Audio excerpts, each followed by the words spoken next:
Especial Meio Ambiente, o Congresso Nacional vai promover um mês inteiro de eventos sobre preservação ambiental na virada parlamentar sustentável. E começa hoje, às 8 da manhã, né, Pedro? Exatamente, é daqui a pouquinho. E sobre este assunto, a gente fala agora com o deputado federal Zé Silva, presidente da Comissão de Legislação Participativa. Ele já está ao vivo aqui com a gente. Deputado, seja sempre muito bem-vindo aqui no nosso Agroamanhã. Bom dia. Bom dia, deputado. Bom dia, Lília. Bom dia, Pedro. Bom dia, Brasil. Sempre um prazer falar com o senhor, deputado. Vamos então falar sobre essa programação tão especial, né, que vocês estão aí planejando, que começa daqui a pouquinho às 8 horas da manhã. Bem, a virada sustentável, ela na verdade, é mais do que um evento, mais do que um mês, é um movimento onde se pretende trabalhar a consciência e a conscientização de toda a população. São mais de 30 entidades da sociedade civil.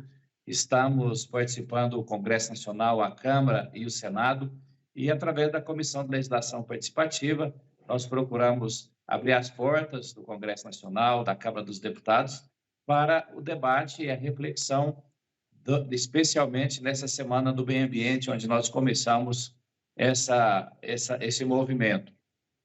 Vocês que acompanham já há algum tempo, em relação à pauta verde, à pauta sustentável do Congresso Nacional, a pauta que é debatida na Comissão de Meio Ambiente, na Frente Ambientalista, na Comissão de Agricultura, tem a Frente da Assistência Técnica e Extensão Rural, a Frente da Agropecuária, e o grande desafio nosso é esse debate conscientizar toda a população do desafio da humanidade.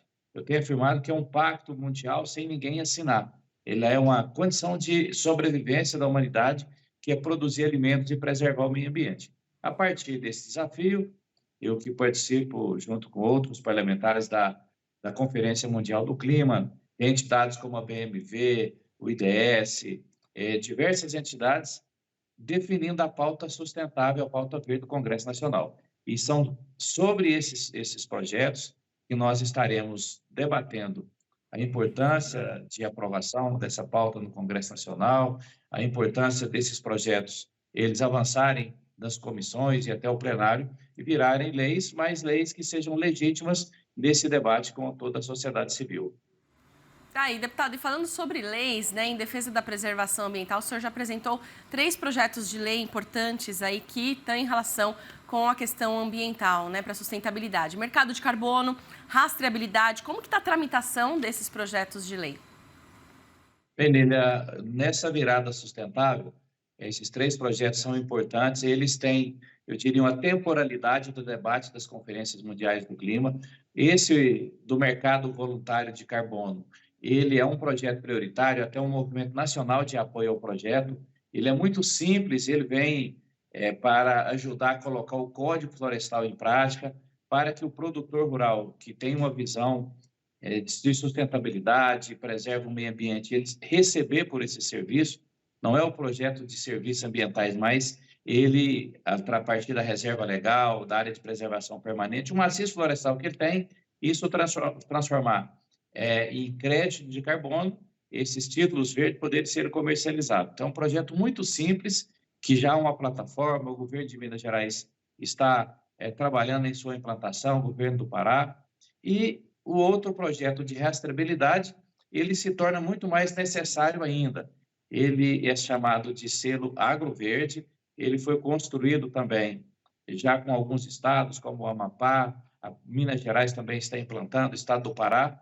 Foi ajudado a ser concebido pela Universidade Federal de Minas Gerais, e eu diria, como eu disse, é muito simples, o Pedro e Lília, é colocar a guia de trânsito animal e o cadastro ambiental rural na nota fiscal. Com isso, nós estaremos cumprindo uma exigência do mercado internacional, que, inclusive, agora os frigoríficos, importadores, eles já anunciaram que não comprarão mais de propriedade onde tenha desmatamento ilegal e nem também queimadas ilegais. Então, quando eu coloco o CAR, eu vou saber exatamente em qual propriedade esses animais foram criados, se não há desmatamento, não há queimada ilegal. Então, ele é uma rastreabilidade onde o produtor não paga nada.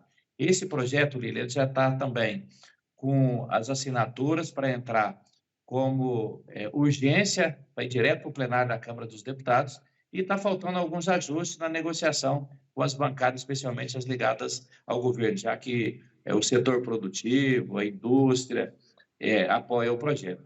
O outro projeto, ele chama taxonomia, que na linguagem agronômica, né, é uma classificação verde, porque hoje é comum que projetos, políticas públicas, mesmo empresas e bancos, faz publicidade para que seja sustentável. Mas você coloca uma ação, às vezes, quase insignificante, joga toda a publicidade. Então, ele, na verdade, ele é uma régua onde não basta dizer que nós somos sustentáveis.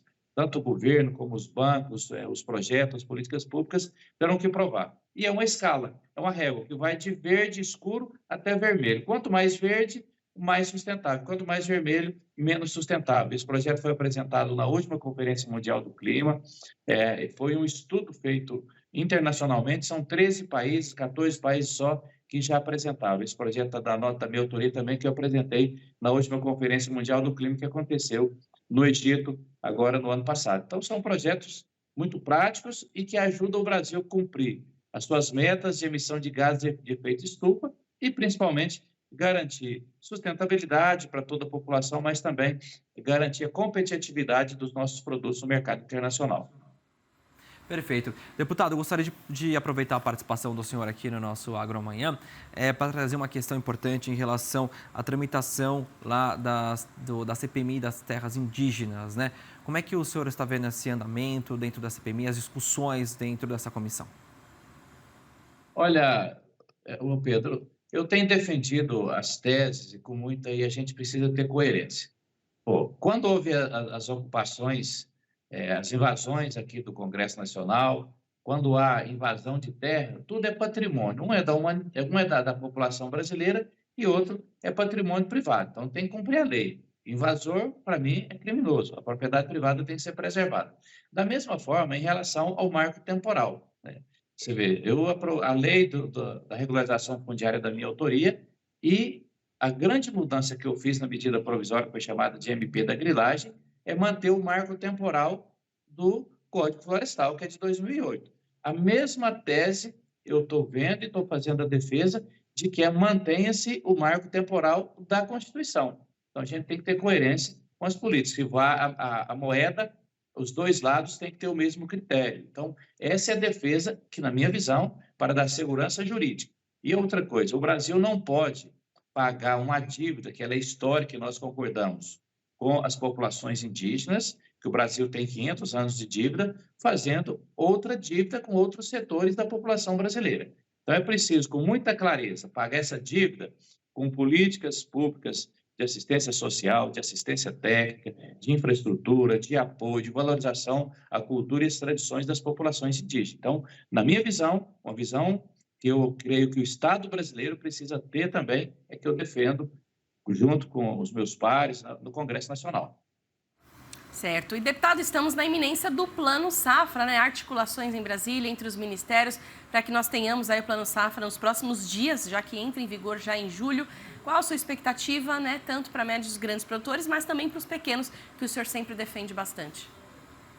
Penilha, é um desafio muito grande. Nós sabemos que a conjuntura que o Brasil passa hoje com altas taxas de juros, e eu tenho afirmado que quando você pega as taxas de juros e os custos bancários que acontecem em todos os planos safras, eu falo que nenhuma produtividade consegue pagar, como, por exemplo, foi no plano safra passado, que o juro para a agricultura familiar subiu de 2020, 2022 para 2022, 2023, 67%, e para os médios produtores, 23%, e depois ainda não tinha recurso. Isso é inconcebível, mas o desafio, inclusive o governo, o ministro Fábio já debateu lá conosco da Frente Parlamentar, o ministro Paulo Teixeira, é achar o recurso para o spread. Spread significa que você que nos acompanha, o produtor rural, especialmente para a agricultura familiar, você tem a taxa de juros comum e para a agricultura é preciso ter uma taxa mais baixa. Essa diferença é que tem que pagar com os recursos do governo federal. E, na minha visão, o governo anterior cometeu um equívoco. Ele achou que o mercado resolveria a questão da safra brasileira. E foi um equívoco e agora é preciso corrigir. O governo tem que entrar. Agora, tem saídas, né? Por exemplo, eu defendo, fiz inclusive uma proposta de que a exigibilidade, ou seja, dos depósitos, especialmente dos depósitos que os bancos têm, aumentar essa exigibilidade e também dos recursos hoje, com alguns mecanismos que os bancos coletam, façam aí a captação do dinheiro, e um percentual muito pequeno vai para ajudar a safra, para o plano safra, e os demais ele presta com juros comum. Então, é preciso apertar um pouco o cinto também do setor financeiro para garantir aquele que gera renda para o Brasil. Então, a expectativa ela é de que o governo está colocando que depende do Congresso Nacional, depende da aprovação do arcabouço fiscal, das novas regras fiscais. Eu tenho certeza que o Congresso não vai faltar com a sua parte, e nós esperamos que o governo também cumpra o seu papel. Então, eu estou defendendo que o Congresso aprove o arcabouço fiscal de maneira que seja justo, coerente, mas que o compromisso seja um plano safra que tenha mais recursos, com juros mais baixos, com menos burocracia, e o ministro anunciou que seja um plano cada vez mais verde. Deputado, rapidamente, eu gostaria de pontuar um assunto aqui. O senhor falou sobre arcabouço fiscal. Não tem como a gente não falar sobre a questão de articulação. Como é que está essa articulação com o Executivo, com o presidente Lula? Como é que está essa situação dentro aí do Congresso Nacional? A gente sabe que existe uma certa resistência, já diria o ministro Arthur Lira, perdão, o presidente da Câmara, Arthur Lira, já falou sobre uma falta de articulação. Caiu o deputado?